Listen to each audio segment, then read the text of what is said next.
I want to talk to you about how to help your child get from that early reading basic text stage to reading real literature.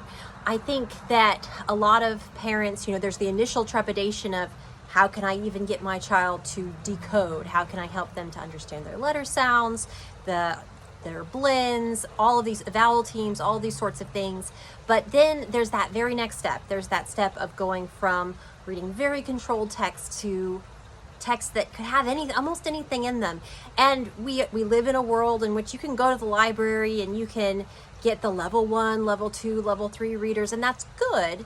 But I do think one of the things that a lot of modern approaches to reading ignore is the role of the soul, even in the littlest child. So we want them to read, and I encourage you to let your children read widely, read bubblegum, as my mom used to call it. They can read their Fancy Nancy's and their all of these sorts of things, but they need to also start to move towards reading literature. And that literature reading doesn't just happen in the read aloud, which I encourage you, even when they start reading for themselves, continue to read aloud to your children. Whether you're a teacher or you're a parent or a grandparent, continue to read aloud. That's really important. But also, you can start to move them to appreciating good literature as early as kind of the early parts of first grade. And this is one of the reasons I love the Memoria Press curriculum for literature. I have the teacher guide for one, Storytime Treasures, and then I have this student study guide for the second one. These two together make the first grade reading program, and I think it's just an excellent progression. You should still have your children, if you're a homeschooler, just be aware they should still be reading to you over a lot of different things, reading out loud, reading to themselves, at least 30 minutes a day, just working with the text. But this will help them move in a very controlled way from just decoding a text to knowing how to read it as something that's beautiful, but also as something that can stretch their vocabulary and their sense of how stories work. And so one of the things I love about this curriculum is that it's an all-in-one, right? So you do need a spelling curriculum. Definitely continue doing phonics-based spelling with your child to reinforce those phonics, to reinforce the higher levels of knowing how to decode.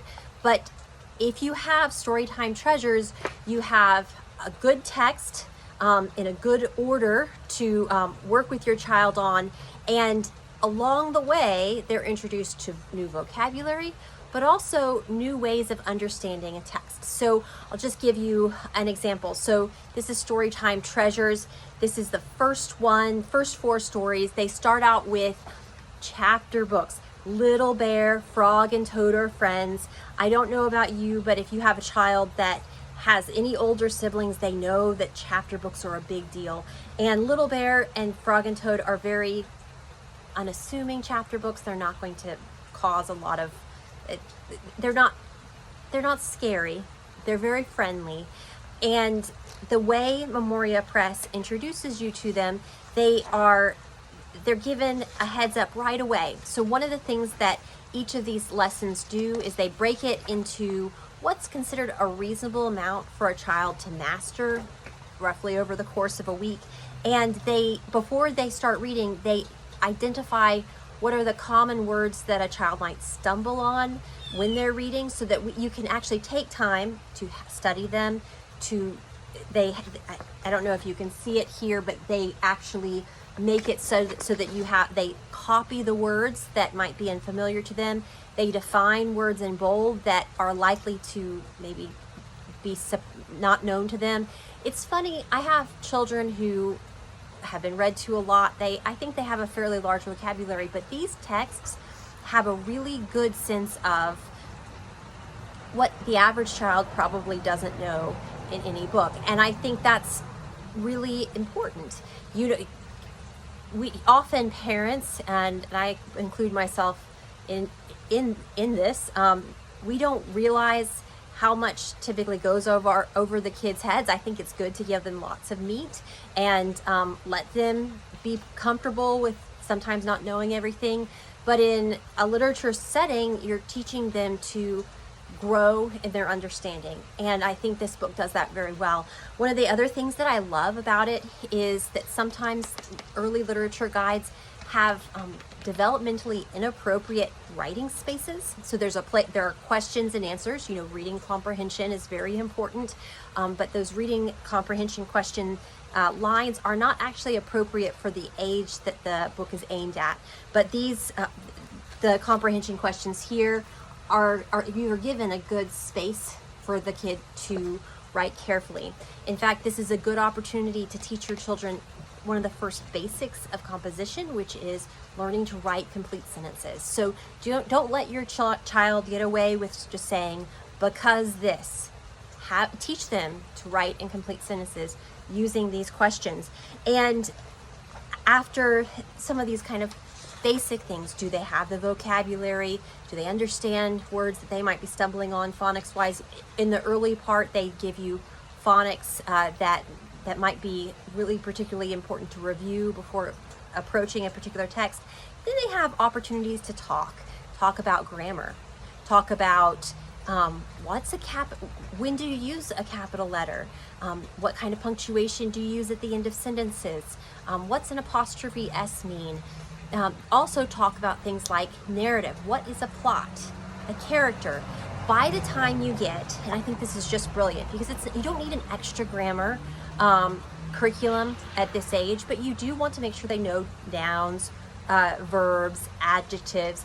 But by the time they get to more Storytime treasures, they're learning basic composition. For example, when they we just did this exercise actually, and I really enjoyed it when they were reading Keep the Fires Burning Abby. It's about a girl who is brave and takes care of the lighthouse when her father has to go away and her mother's sick. The child is introduced to the idea that sometimes in a story, the author doesn't tell you the exact emotion that person is feeling. They don't say he was afraid or he was bored or she was excited. They instead describe what that happened. And so you play a game with your child and you say, here are some emotions. I want you to describe someone feeling that emotion, but not use any synonyms, not use excited instead of, not use another word that means the same exact thing, rather describe what is going on. And then they tell their own story about when they did something brave, just like Abby was brave. And I think to myself, and this is also an opportunity to introduce the idea of rough drafts.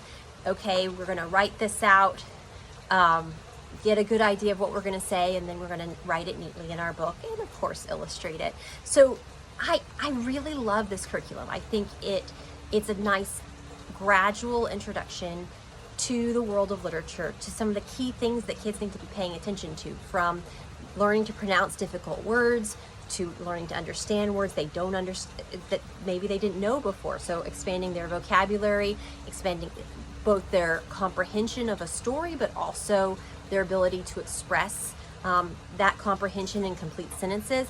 And finally, basics of composition. So this is a full first grade literature curriculum. I think it's incredibly well done. I think a lot of Memoria Press literature guides can be done in roughly a certain order, but you can pick and choose. They stand alone.